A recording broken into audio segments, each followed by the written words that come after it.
श्री महालक्ष्मी देवीची कहाणी. श्री गणेशाय नमः. श्री महालक्ष्मी देवी नमः. ओम श्री क्लुम ओम धनद धनधैहि माम. ओम धनदाय नमस्तुभ्य. निधी पद्माधिपाचये भवतु तत्वप्रसादात्मे धनधान्यदी संपद. ओम श्री लक्ष्मी देवे नमो नमः. मन लावून ऐकावे, ध्यानात ठेवावे. श्री लक्ष्मी देवीची कहाणी. द्वापरयुगाची अधिष्ठात्री, सौराष्ट्र देशाची मोहिनी श्री महालक्ष्मी देवी. आटपाट नगर होते. नगराचा एक राजा होता. त्याचे नाव होते भद्रश्रवा. तो दयाळू, शूर व प्रजादक्ष होता. देवा ब्राह्मणांना, साधू संतांना सुखवीत होता, आनंद देत होता. राजाच्या राणीचं नाव सूरचंद्रिका होतं. नाव चांगलं, पण स्वभावात अहंकार. मागील जन्मी ती एका वैश्याची पत्नी होती. तिचं नवऱ्याशी भांडण होई. भांडणात वैतागलेली रागानं घराबाहेर पडले. चालत होती. अनवाणी रानातून तिथं तिला दिसल्या सुहासिनी. त्या करीत होत्या महालक्ष्मीचं व्रत. ते तिने पाहिले. त्याच्याबरोबर तिनेही व्रत केले. दुःख विसरली, दारिद्र्य गेलं, परिस्थिती सुधारली, देवीची भक्ती फळाला आली. कालांतराने ती मरण पावली. पुढे तिचा पुनर्जन्म झाला. स्त्रीचाच जन्म पुन्हा मिळाला, पण भाग्य उजळलं. भद्रश्रवा राजाशी तिचा विवाह झाला. ऐश्वर्यात लोळू लागले.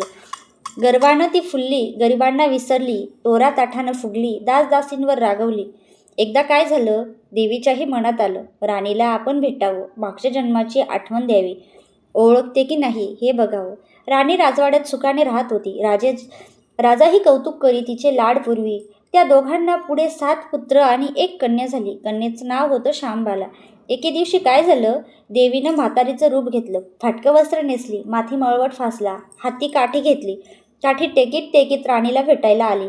तिने आरोळी दिली. अरे, आहे का घरात कुणी घास देईल का? दासी बाहेर आली. म्हातारी दारात दिसली. तिने विचारलं, कोण ग तू? आलीस कुठून? काय काम काढलं आहे? तुझं नाव काय? गाव कोणतं? तुला हवं काय? मधून मधून खोकत हळू आवाजात म्हातारी सांगू लागली, माझं नाव कमला, द्वारकेहून आले ग, राणीला भेटायचं. कुठं आहे ग राणी? दासी म्हणाली, राणीसाहेब महालात आहेत, सख्यांशी गप्पा मारतायत. त्यांना सांगितलं तर माझ्यावर रागवतील. तुला ग त्या कशा भेटणार? काय तुझा हा अवतार? तुला पाहून माझ्यावर ओरडतील, उणं बोलतील. त्यांच्या सख्याही तुला हसतील. तू जरा आडोशाला बैस. मैत्रिणी गेल्या म्हणजे मी सांगते त्यांना. म्हातारी रागवली, मनोमन संतापली. तुझी राणी पैशाला भाळली, माणुसकी विसरली, दरिद्री मेली. आज झाली राणी, पण देवीला विसरली. माझ्यामुळेच ना. मीच तिला व्रत सांगितलं देवीचं, तिनं ते केलं. आता राणी पदावर बसली. देवीला आठवणही राहिली नाही. गर्व झालाय संपत्तीचा, पैशाची धुंदी आली. गोरगरिबांची पर्वा नाही. थोरा मोठ्यांच्या मुली त्या मैत्रिणी. म्हातारी गरीब अन भिकारीन. तिला कोण विचारतं? पण याचं फळ तिला भोगावंच लागेल. तेव्हाच तिचे डोळे उघडतील. जाते मी. दासी घाबरली. तिनं म्हातारीला पाणी दिलं. हात जोडून म्हणाली, हे व्रत मला सांगाल? मी ते नेमानं करीन. उतरणार नाही, मातणार नाही, घेतला वसा टाकणार नाही, दिलेला शब्द मोडणार नाही. त्या दासीला व्रताचा वसा सांगितला. म्हातारी उठली, काठी टेकीत निघाली. तोच मांडीवरून राणीची कन्या शांबाला धावत आली.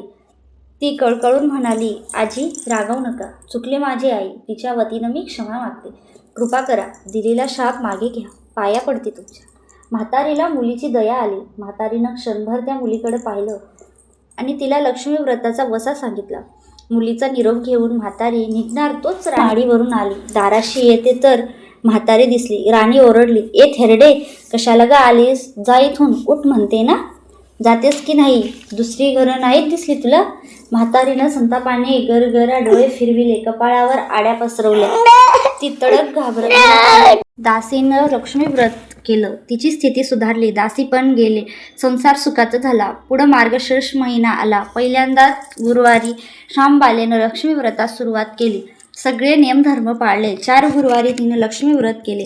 शेवटच्या गुरुवारी यथासांग उद्यापन झालं. सिद्धेश्वर राजाचा पुत्र मालाधर, त्याच्याशी शांबालेचा विवाह झाला. राजवैभवातील शांबालेला राजवैभव मिळालं. हा तो लक्ष्मी व्रताचा प्रभाव. सुखासमाधानानं संसार चालू होता. भद्रश्रवा व सूरचंद्रिका राणीचे मात्र भाग्य फिरले. शत्रूने राजावर चाल केली. भद्रश्रवाचं राज्य लुबाडलं. सूरचंद्रिकेचं राणीपद गेलं. भद्रश्रवाला वाईट वाटलं. पूर्वीचे दिवस आठवले. रानावनात फिरून राजा राणी कष्टाने दिवस काढत होते. भद्रश्रवाला कन्येला भेटावंसं वाटलं. तो एकटा निघाला. चालून चालून दमला नदीकाठावर विश्रांतीसाठी थांबला. नदीकडे येताना राणीच्या दासीने भद्रश्रवाला पाहिलं. घाईघाईनं ती राजवाड्यात गेली. राजाला सांगितलं. मालाधरानं माणसं पाठवली आणायला. रथ पाठवला. सासऱ्याला घरी आणलं. सन्मानानं नवी वस्त्र व कंठीहार दिला. श्यामबाला वडिलांची काळजी घेत होती. काही दिवसांनी राजाला वाटलं आता परत जावं. जावयाला तसं त्यानं सांगितलं. मुलीचा निरोप घेतला. जावयानं मोहरा भरलेला हंडा नोकराकडे घेऊन राजासोबत पाठवलं. राजा घरी परतला. चंद्रिकेला भेटायला हंडा पाहून ती आनंदाली. घाईनं तिनं झाकण काढलं. आता बघते तर काय, तिला कोळसेच दिसले. सूरचंद्रिकेनं कपाळावर हात मारला. नशिबाला दोष दिला. नवऱ्याला सांगितलं. ते ऐकून तोही चकित झाला. दुःख पाठलाग करीत होते. दारिद्र्य सरत नव्हते. चिंतेचे सावट पसरत होते. काळजीचा वणवा भटकत होता. सूरचंद्रिकेचा एक एक दिवस दुःखाचा जात होता. एके दिवशी तिला मुलीला भेटावं वाटलं. डोळे भरून पाहावं वाटलं. नशिबाचे भोग भोगायचेच आहेत. सूरचंद्रिका घरून निघाली. मुलीच्या सासरी पोचली. तो दिवस गुरुवारचा होता. नदी तीरावर जरा वेळ बसली. दमली होती. त्याच वेळी एक दासी नदीवर आली. तिनं राणीच्या आईला ओळखलं.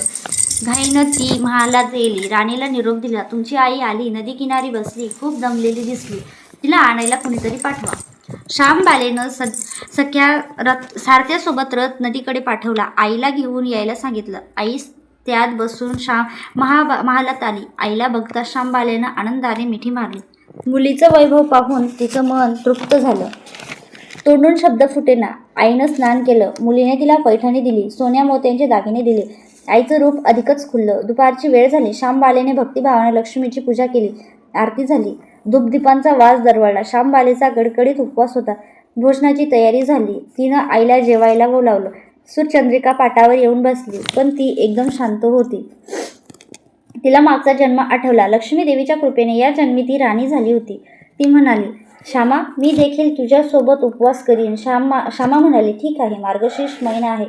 मुलीनं 4ही गुरुवारी व्रत केलं. ते आईनं पाहिलं. तीही उपवास करू लागले. देवीला भक्तिभावानं प्रार्थना करत होती. महिना संपला. घरी जायचा विचार ठरला. पोहोचवायला श्यामबाला सोबत गेली. 4 दिवसांनी श्यामबाला निघाली. मालाधर राजाने पाठविलेला पैशाचा हंडा घेतला. त्यात मीठ भरलं. तो नोकराजवळ देऊन पुन्हा ती सासरी गेली. गप्पा मारतात वेळ कसा जात होता त्याचेही भान तिला नव्हते. मालाधरानं विचारलं, माहेराहून काय आणलंस? श्यामबालेनं सोबत आणलेल्या हंड्याकडे बोट दाखविलं. मालाधरानं उत्सुकतेनं झाकण काढलं. त्याला काय दिसले? मिठाचे खडे. अगं वेडे, मिठाचे खडे कशाला आणलेस? इथं मीठ नाही. मीठ मिळतं ना, पण हे मीठ माझ्या वडिलांच्या राज्यातलं आहे. वडिलांचं राज्य सौराष्ट्र होते. त्या शेजारच्या समुद्राचं आहे हे ठीक. हे मीठ समुद्रा तीरावर दूरवर माझ्या वडिलांचं राज्य होतं. पण आज श्यामबालेच्या सांगण्यातही खोच राजानं हेरली. तो विचारात गुंतला. श्यामबाला म्हणाली, हे मीठ जीवनाचं अमृत आहे. अन्नाला चव येते. ती मिठाचं मीठ नसलेलं पदार्थ अळणी त्यांचं मीठ खावं. त्याच्याशी इमानी असावं. त्याचं रक्षण करावं. कामात कसूर झाली तर प्रसंगी प्राणही द्यावे. मालाधर राजा निश्चय ठरला. त्यानं आपले सेवक सासऱ्याकडे पाठविले. त्यानं बोलावून घेतलं. भद्रश्रवा, काय झालं कळलं नाही. ताबडतोब तो जावयाकडे आला. दोघांची गुप्त बैठक झाली. विचार पक्का ठरला. भद्रश्रवाने अनुमती दिली. मालाधरानं मुख्य सेनापतीला तात्काळ भेटण्यास बोलावलं. सेनापती आले. त्यांनी मालाधराला वंदन केले. आज्ञा करावी महाराज. ते म्हणाले, भद्रश्रवाचं राज्य जिंकलेल्या शत्रूवर ताबडतोब स्वारी करा. प्रत्येक सैनिकाच्या हातावर हंड्यातल्या मिठाचा एक खडा ठेवा. शपथ घेऊन प्रत्येकाला झुंजायला सांगा. राजाची आज्ञा झाली तशी सेनापतीनं व्यवस्था केली. दुसऱ्या दिवशी सोबत सेना घेऊन बेसावध शत्रूवर चाल केली. शत्रूच्या राज्यावर सारे सैनिक तुटून पडले. मालाधराचे सैन्य बेभान लढत होते. शत्रू सैनिक जमिनीवर कोसळत होते.